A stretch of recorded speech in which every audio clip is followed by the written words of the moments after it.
Essa aqui é a nova geração do Hyundai HB20. Eu tenho certeza que pelo menos em relação ao visual, você já deve ter uma opinião formada sobre ele. Lá no lançamento dessa geração, o chefe de design gastou 2 horas falando o quanto ele era revolucionário, mas não convenceu, né? Mas nesse vídeo eu também vou falar sobre algumas coisas que talvez você ainda não saiba dele, como por exemplo o quanto ele é rápido. O HB20 Turbo não faz nenhuma cerimônia para acelerar, ele chega aos 100 km por hora na casa dos 9 segundos. E quais são os recursos de segurança que só ele tem entre os hatches, como a frenagem autônoma de emergência, que para o carro sozinho. Para falar de tudo isso, eu tenho aqui a versão topo de linha do HB20, a Diamond Plus, que custa R$ 78 mil, mas você pode acessar os links que estão aqui na descrição desse vídeo para você cair lá na página de preços do novo HB20 em kbb.com.br para você saber qual é o preço certo que estão vendendo ele nas lojas. Mas antes da gente começar, já sabe, deixa aqui a sua inscrição já no canal da KBB Brasil, porque toda semana tem vídeo novo para você. Bom, vamos já tirar esse elefante da sala, porque o ponto mais polêmico do novo HB20 com certeza é esse novo desenho dele. Lá no lançamento dessa geração, o chefe de design gastou 2 horas falando o quanto ele era revolucionário, mas não convenceu, né? A gente tem que fazer uma certa justiça com ele, porque depois de conviver alguns dias com o HB20, até que ele foi ficando menos estranho com o tempo, porque de fato feio ele não é. O problema é que ele perdeu um pouco da personalidade. Por mais que a Hyundai tenha mudado todas as estamparias aqui da carroceria, tudo tem um formato novo aqui, ele perdeu um pouco da personalidade marcante que ele tinha da primeira geração. Até porque ninguém confundia ele antes com um Ford New Fiesta. Quer ver? Repara nesse recorte aqui do para-choque e do farol de neblina no HB20. Agora olha essa foto do New Fiesta aí. É meio parecido, né? E falando em mudar as estamparias, o novo HB20 também deu uma leve crescidinha em 2 centímetros no comprimento, 4 centímetros na largura e 3 centímetros na distância entre eixos. Mas a Hyundai não trocou a plataforma dele para essa geração. É a mesma base do anterior, só que agora ela tem mais aços de ultra alta resistência. São 30% mais aços desse tipo, o que deixou a carroceria dele 17% mais rígida, segundo a Hyundai.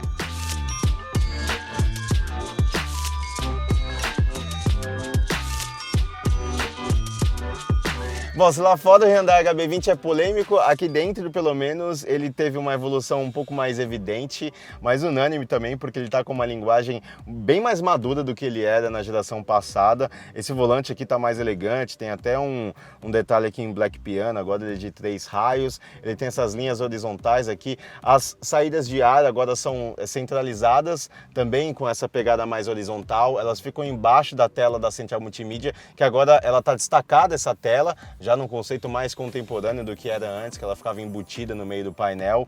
Então, de um modo geral, assim, aqui dentro ele não é tão polêmico quanto lá fora, mas ainda assim ele tem algumas peculiaridades que dificultam justificar o preço dele de quase 80 mil reais.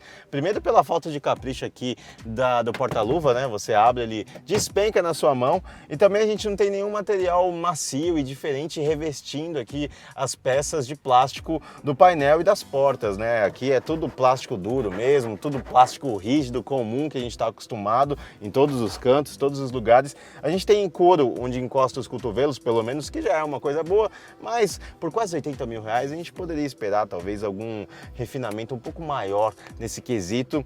Agora, a coisa mais estranha mesmo que tem aqui dentro, que não dá muito bem para entender, é por que eles trocaram aquele botãozinho de trip para você navegar no computador de bordo por um pino que você tem que mexer através do volante.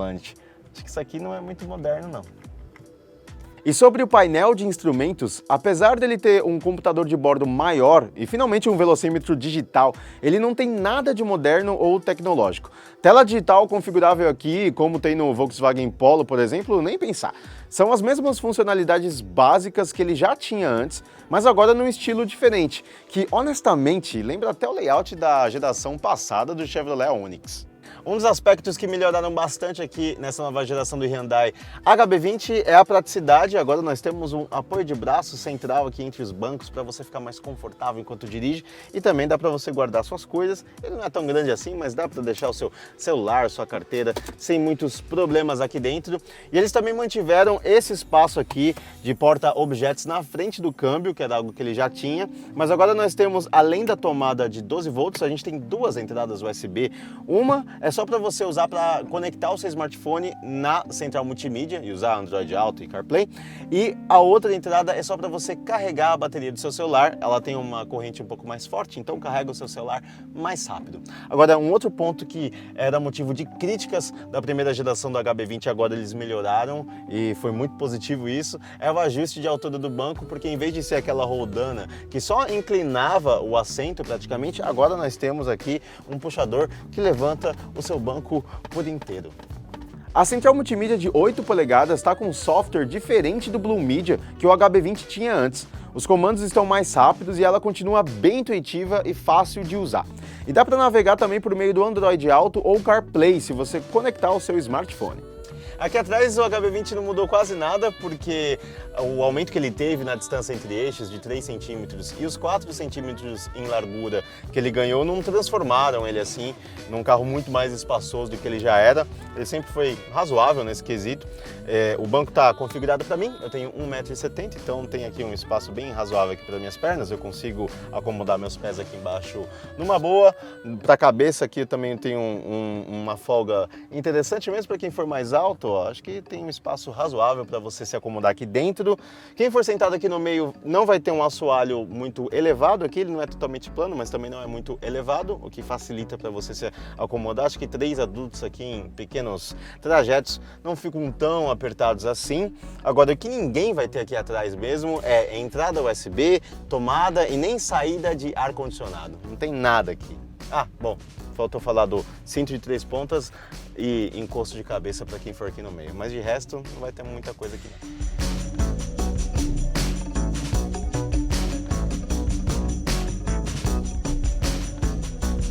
Outra coisa que não mudou de uma geração para outra aqui no HB20 foi o espaço do porta-malas. Ele continua com 300 litros, o que é um número bem satisfatório para a categoria dele em relação aos seus rivais diretos. Mas apesar de ele ter uma boa abertura aqui, essa amplitude da boca aqui do porta-malas, dá para colocar bagagens maiores aqui sem muitos problemas, mas esse degrau aqui em relação ao assoalho acaba atrapalhando um pouquinho se você for tirar alguma coisa muito pesada aqui de dentro. A principal novidade mesmo dessa geração do HB20 é o motor. Esse motor 1.0 turbo é o mesmo que ele tinha na geração anterior, mas agora ele ganhou injeção direta de combustível. E essa melhoria, mais alguns outros aprimoramentos, fizeram com que ele rendesse agora 120 cavalos e 17,5 kg de torque. E aí a Hyundai diz que com isso ele ficou 20% mais eficiente.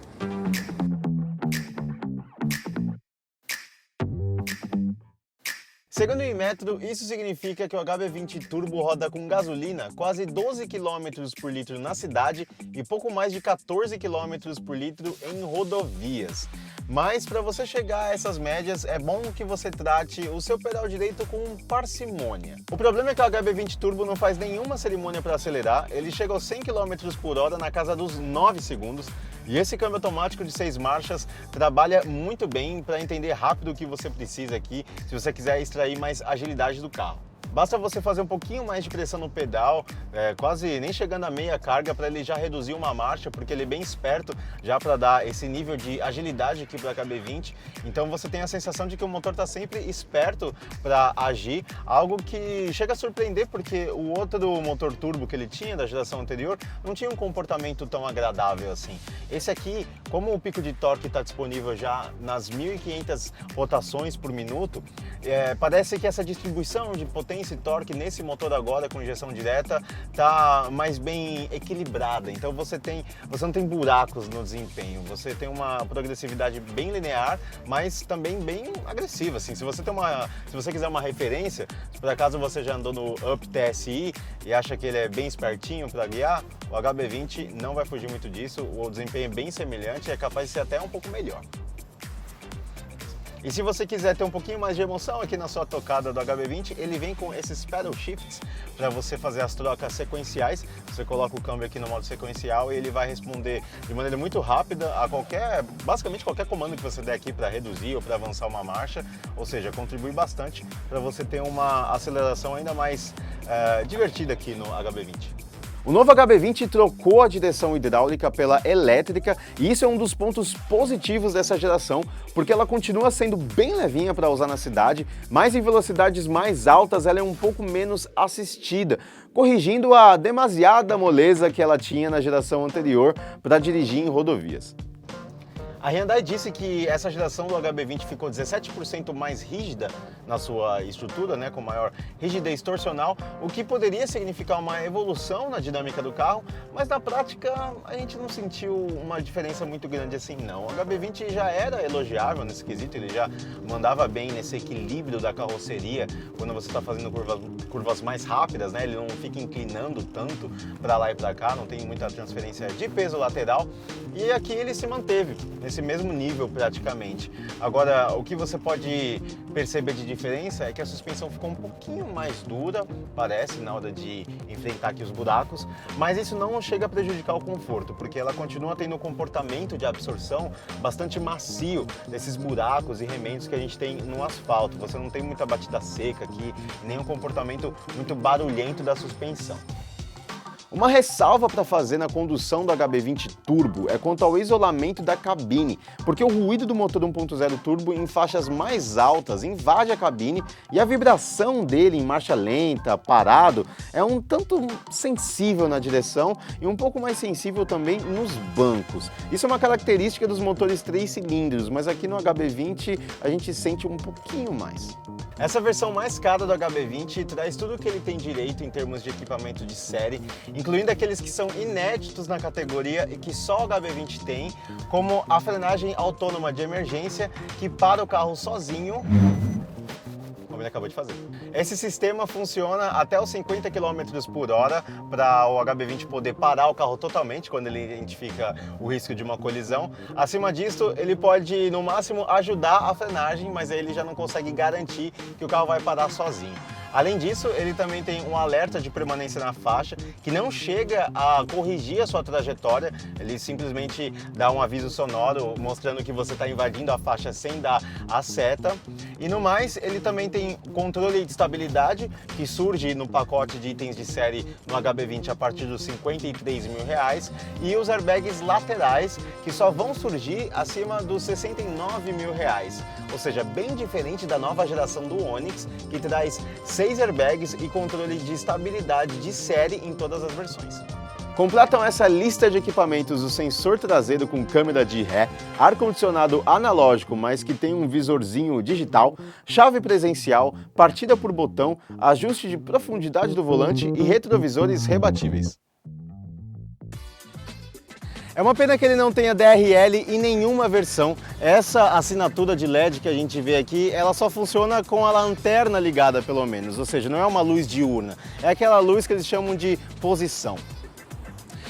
Essa versão aqui do HB20 vem muito bem equipada de série mesmo, mas o preço dele é sim um pouco acima dos seus rivais diretos. É por isso que no próximo vídeo com ele a gente vai comparar esse HB20 aqui com o Chevrolet Onix e Volkswagen Polo para saber se nessa faixa aí perto dos 80 mil, acima dos 70 mil reais, se esse aqui é o hatch que você deveria levar para casa. Se você não quiser perder esse nosso veredito, é só você clicar nesse botãozinho vermelho aqui de se inscrever no canal, porque assim quando o feed for ao ar você vai ficar sabendo. E se você gostou desse vídeo, não sai daqui sem deixar aquele like pra gente também. E toda semana tem vídeo novo pra você aqui. Valeu!